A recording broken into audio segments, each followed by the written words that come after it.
बिस्मिल्लाहिर्रहमानिर्रहीम। अस्सलाम वालेकुम नाज़रीन, ये फरवाज़ एनवी न्यूज़ और मैं आपका मेज़बान नवाज़ भुट्टो।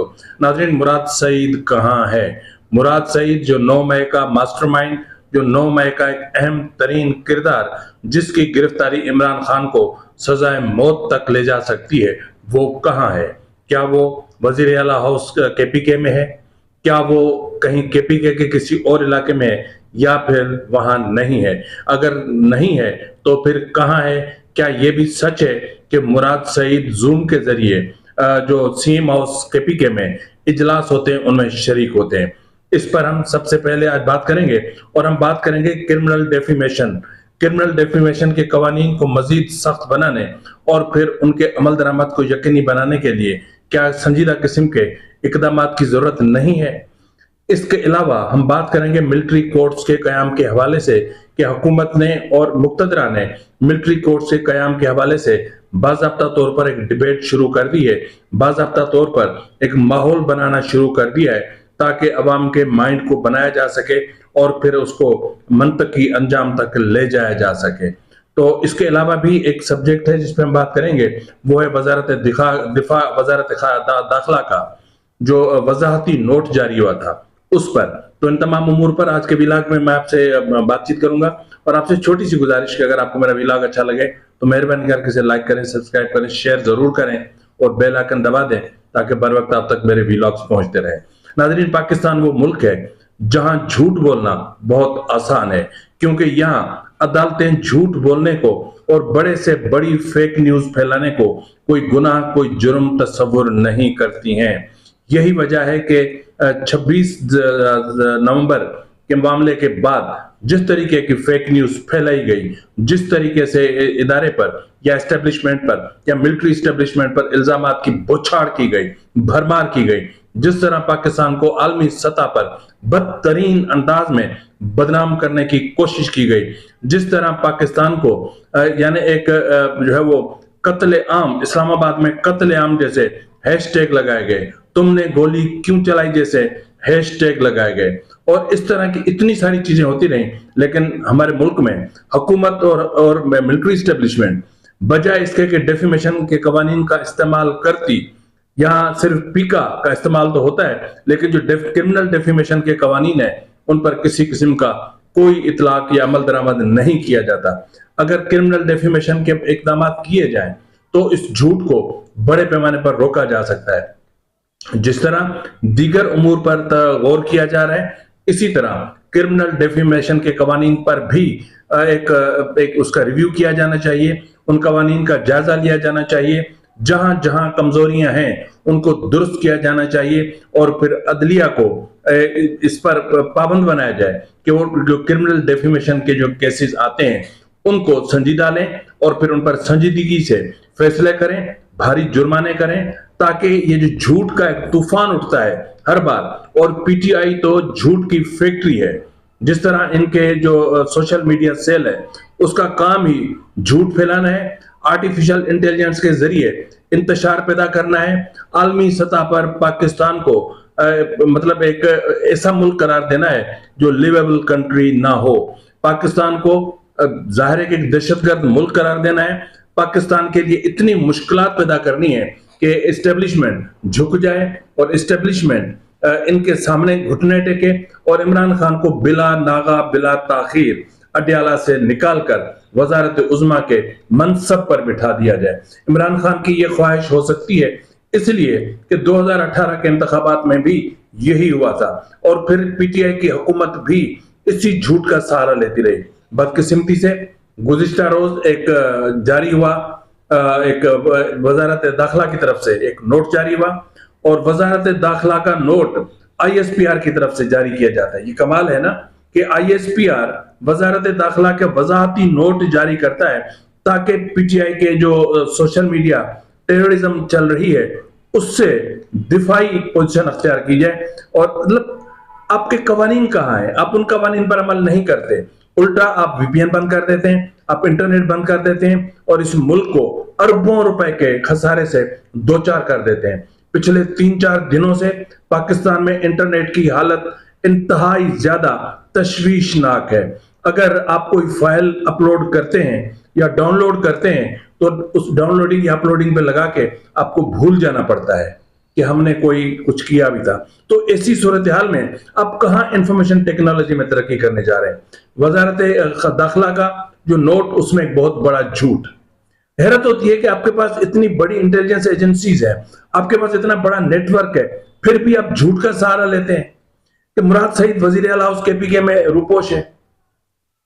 कल के भी, सुबह के व्लॉग में भी मैं इस पर तफसील से बात कर चुका हूं। अब बात करनी पड़ती है, पीटीआई पर बात करनी पड़ती है। एक ही गाय पर हमें बार बार एक ही मजमून लिखना पड़ता है, क्योंकि जब से पीटीआई यानी पीटीआई मुतवातिर, जब से इसको एस्टेब्लिशमेंट का आशीर्वाद मिला और फिर आशीर्वाद हट गया, तब से लेकर पीटीआई मुतवातिर खबरों की जीनत बनी हुई है। हर खबर इमरान से शुरू होकर पीटीआई पर खत्म होती है और पीटीआई से शुरू होकर इमरान खान पर खत्म होती है। अब उसमें मुशर्रफ बीबी भी दाखिल हो गई है। तो 26 नवंबर के बाद तो ये और ज्यादा बढ़ गया है कि 26 नवंबर के बाद हमें पता है कि लोग और कुछ नहीं जानना चाहते। लोग ये नहीं जानना चाहते कि मुल्क में क्या हो रहा है। लोग ये नहीं जानना चाहते कि स्टॉक एक्सचेंज 1 लाख पॉइंट्स को तजावुज कर गई। ये नहीं देखना चाहते कि हमें मुआशी तौर पर कितना नुकसान हो रहा है। ये नहीं देखना चाह रहे कि टैक्स वसूलियों में कितना नुकसान हो रहा है। ये नहीं देख रहे कि रिटायरमेंट की जो उम्र है उसको 5 साल कम किए जाने की कानून साजी की जा रही है। ये बहुत सारी चीजें हैं जो हो रही हैं, लेकिन हम फंसे हुए हैं कहां? इसमें 26 नवंबर के मामले में। तो जब हम इस तरह फंसे रहेंगे तो पाकिस्तान कहां से तरक्की करेगा? हम तो प्लानिंग्स करते हैं सिर्फ, उसके अलावा हम करते क्या है? हम बंद कमरों में बैठकर जज्बाती खिताब करते हैं, मीटिंग्स करते हैं, उसके अलावा हम क्या करते हैं? कुछ नहीं कर पाते। प्रैक्टिकली हम सिफर हैं। हम वो कौम ही नहीं है कि जो प्रैक्टिकली कुछ कर सके। आज मैं आपके सामने एक दावा रख रहा हूं ना, अब 200 रुपए पेट्रोल की कीमत में 200 रुपए इजाफा कर दें, 2 दिन लोग चीखेंगे, उसके बाद फिर वही पेट्रोल, महंगा पेट्रोल ले रहे होंगे। उनको क्योंकि हमारे पास टाइम नहीं है अपने हक के लिए खड़े होने का, हमारे पास टाइम नहीं है अपने हक के लिए लड़ने का, हमारे पास टाइम नहीं है अपने हक के लिए, हमारे पास चीखने का टाइम नहीं है। हाँ, अलबत्ता सोशल मीडिया पर हम शेयर हैं, फेसबुक पे ये पोस्टर डालेंगे कि बस उधम मचा देंगे। इसके अलावा क्या है हमारे पास? कुछ भी नहीं है। बहरहाल मुराद सईद के हवाले से तफसीली बातचीत में करता हूं कि मुराद सईद का वेयर अबाउट का है, लेकिन इस वक्त मैं आपके सामने एक और चीज रखना चाह रहा हूं, वो है कि मिलिट्री कोर्ट्स का कयाम। मिलिट्री कोर्ट्स का कयाम 26वीं आईनी तरमीम में शामिल था। एस्टेब्लिशमेंट, फौजी एस्टेब्लिशमेंट की कोशिश थी, मिलिट्री एस्टेब्लिशमेंट की, कि मिलिट्री कोर्ट्स का कयाम अमल में लाया जाए। मौलाना फजल रहमान ने की वजह से मिलिट्री कोर्ट्स के कयाम का मामला 26वीं आईनी तरमीम से अलग हो गया। फिर यह कहा गया कि 27वीं आईनी तरमीम में मिलिट्री कोर्ट्स के कयाम को यकीनी बनाया जाएगा।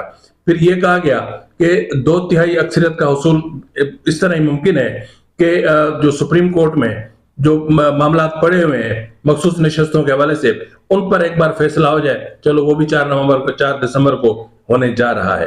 तो ये जब फैसले होंगे तो फिर कानून साजी शुरू होगी। तो इसलिए इस्टेब्लिशमेंट यानी मिलिट्री इस्टेब्लिशमेंट ने पहले से ही एक डिबेट शुरू कर दी है, अवाम के जहनों में ये बिठाना शुरू कर दिया है कि हुकूमत और मिलिट्री इस्टेब्लिशमेंट मिलिट्री कोर्ट्स के कयाम की तरफ बढ़ रहे हैं। गुज़िश्ता रोज एक सर्विसमैन की तरफ से भी जो प्रेस कॉन्फ्रेंस की गई, जिसमें मिलिट्री कोर्ट्स के कयाम को यकीनी बनाने की कोशिश की गई, दहशतगर्दी के खात्मे के लिए मिलिट्री कोर्ट्स के कयाम को यकीनी बनाने की कोशिश की गई। ये नहीं कहा गया कि इंसदाद दहशतगर्दी की अदालतों के दायरे को वसी किया जाए। ये नहीं कहा गया कि एटीसी के मुकदमात में जो जजेस बैठते हैं उनके मयार को मजीद बेहतर बनाया जाए। लेकिन यह जरूर कहा गया कि मिलिट्री कोर्ट्स का कयाम नागुज़ीर है। अगर माजी के हुक्मरानों और मिलिट्री एस्टेब्लिशमेंट के गलत फैसलों और हिकमत अमली की वजह से पाकिस्तान दहशतगर्दों की महफूज पनाह गा रहा है, क्या इसमें कोई शक है? क्या माजी की एस्टेब्लिशमेंट ने गलत फैसले नहीं किए? क्या उसामा बिन लादेन, ऐमन अज़-ज़वाहिरी, इस तरह के कितने जो थे अलकायदा और तालिबान के लोग, क्या उनको हमने पनाह नहीं दी? क्या उनके लिए हमने जो है वो हमारी मिलिट्री एस्टेब्लिशमेंट ने काम नहीं किया? ये तो हकीकतें हैं, महफूज पनाह गा रहे। इसके अलावा जब इन्हें पाकिस्तान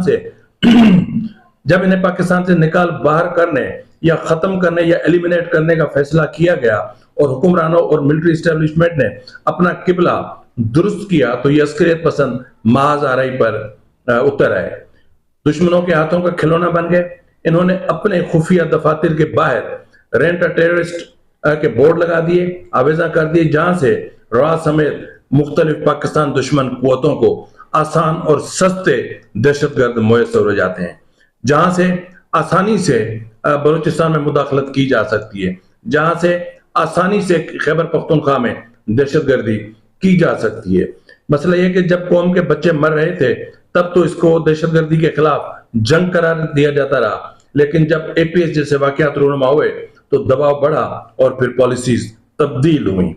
होना तो यह भी चाहिए था कि मिलिट्री एस्टेब्लिशमेंट साबका डिक्टेटरों बिलखुसूस दो जनरल जियाउल हक और जनरल परवेज मुशर्रफ को डिसऑन करते और उनसे एजाजात वापस लिए जाते, उनको इस दहशतगर्दी का जिम्मेदार करार दिया जाता और दहशतगर्दी के फैलाव का जिम्मेदार करार दिया जाता, अलकायदा के मजबूत करने का जो है वो इसका जिम्मेदार करार दिया जाता, लेकिन उन्हें अपना आज भी असासा कहा जाता है।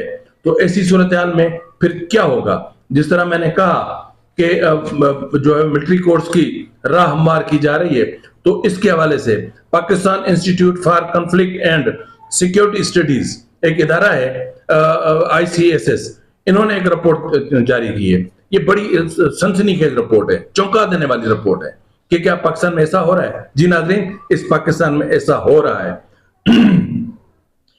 इस रिपोर्ट में कहा गया कि रियासत मुखालिफ पुरतशद्दुद वाकयात जो रूनुमा हुए हैं उनमें बहुत ज्यादा इजाफा हुआ है, और उसके मुताबिक देखें तो नवंबर 2024 में 68 सिक्योरिटी एहलकार शहीद हुए हैं। सिर्फ नवंबर 2024 में 68 सिक्योरिटी एहलकार शहीद हुए हैं।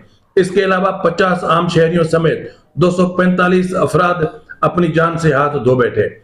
मरने वालों में 127 दहशतगर्द शामिल हैं, जो कि फरवरी 2017 के बाद की सबसे ज्यादा बड़ी तादाद है, और इसमें 119 शहरी और 104 सिक्योरिटी फोर्सेस के एहलकार और 34 दहशतगर्द जख्मी भी हुए। मजीद कहा गया कि जी 20 मुश्तबा दहशतगर्द गिरफ्तार हुए। अस्करियत पसंदों ने 11 अफराद को अगवा भी कर लिया। अक्टूबर में 68 हमले हुए, जबकि नवंबर में इजाफा हुआ और हमलों की तादाद 71 रिकॉर्ड की गई। गुज़िश्ता 11 माह में अस्करियत पसंदों के हमलों से 1082 अमवात हुई, 586 हमले रिकॉर्ड किए गए। दहशतगर्दन हमलों और फोर्सेस के साथ फायरिंग के तबादले में 131 हलाकतें हुई, जिनमें 54 सिक्योरिटी फोर्सेस के जवान, 50 आम शहरी और 27 दहशतगर्द जान से गए। इन हमलों में 119 आम शहरी और 95 सिक्योरिटी एहलकार और 6 दहशतगर्द जख्मी भी हुए। फोर्सेस की कार्रवाई में 100 से ज्यादा अस्करियत पसंद मारे गए, 14 एहलकार शहीद भी हुए। इसी तरह अगर आप देखें तो रिपोर्ट में खैबर पख्तूनख्वा के हवाले से कहा गया है कि 11 माह के दौरान खैबर पख्तूनख्वा सबसे ज्यादा मुतासिर सूबा रहा, जहां दहशतगर्दी की बहुत ज्यादा वाकयात हुए। यानी मजमूई तौर पर 50 हमले रिकॉर्ड किए गए, जिनमें 71 अफराद हलाक और 85 जख्मी हुए। फाटा में 28 वाकयात रूनुमा हुए, जिनमें 36 हलाकतें हुई। उनमें 19 आम शहरी, 9 जो है वो लॉ एनफोर्समेंट एजेंसीज के एहलकार, 8 अस्करियत पसंद। कबायली अजला में सिक्योरिटी फोर्सेस की कार्रवाइयों में 64 दहशतगर्द मारे गए, जबकि 12 एहलकार जख्मी हुए। जिला कुर्रम में फिरका वाराना झड़पों में इस वक्त तक 135 से ज्यादा हलाकतें रिकॉर्ड की गई हैं। खैबर पख्तूनख्वा के दीगर हिस्सों में 22 हमले हुए, जिनमें 35 अफराद जाँ बहक हुए, जिनमें 19 एहलकार, 10 अस्करियत पसंद, 6 आम शहरी शामिल है। इसी तरह अगर देखा जाए तो बलूचिस्तान में 20 हमले रिकॉर्ड हुए, जिनमें 100 अफराद हलाक हुए, जिनमें 26 लॉ एनफोर्समेंट एजेंसीज के एहलकार, 25 आम शहरी, 9 अस्करियत पसंद और सिक्योरिटी फोर्सेस की कार्रवाई में 16 दहशतगर्द हलाक हुए, जबकि जो 21 एहलकार शहीद हुए। तो ऐसी सूरत हाल में जब दहशतगर्दी यहां तक खड़ी हुई हो कि ये आदाद शुमार कोई आम आदाद शुमार नहीं है, ये बहुत बड़े आदाद शुमार हैं। ये यूं समझ लें, मैं बहुत माजरत के साथ अल्फाज कहने के लिए जा रहा हूं कि ये सिक्योरिटी एजेंसीज के लिए फेल्यूर है। ये सिक्योरिटी एजेंसीज का फेल्यूर है कि वो इतने बेतहाशा वसाइल बजट होने के बावजूद दहशतगर्दी के मामलात पर कंट्रोल नहीं कर पा रहे। जिसकी वजह क्या है? वजह मैं आपको बता देता हूं, और वो वजह एक सवाल की सूरत में है। आपने खुद इस सवाल को देखना है कि इसका जवाब क्या हो सकता है। सवाल ये है कि क्या हमारा इदारा, बाहैसियत इदारा, क्या एक प्रोफेशनल इदारा है या एक ताजरों का जत्था है? इस पर जरा आप गौर जरूर कीजिएगा और फिर उस हिसाब से मुझे बताइएगा। तो कहने की बात यह कि पाकिस्तान जा रहा है तेजी से मिलिट्री कोर्ट्स के कायम की तरफ, और अभी इनिशियली ये कहा जाएगा कि मिलिट्री कोर्ट्स उन इलाकों में कायम की जाएंगी जो इलाके सबसे ज्यादा मुतासिर होंगे। सिंध और आजाद कश्मीर, गिलगित बिल्तिस्तान से ऐसा कोई वाकया, किसी वाकये का या कोई वाकया रिपोर्ट नहीं हुआ है दहशतगर्दी का।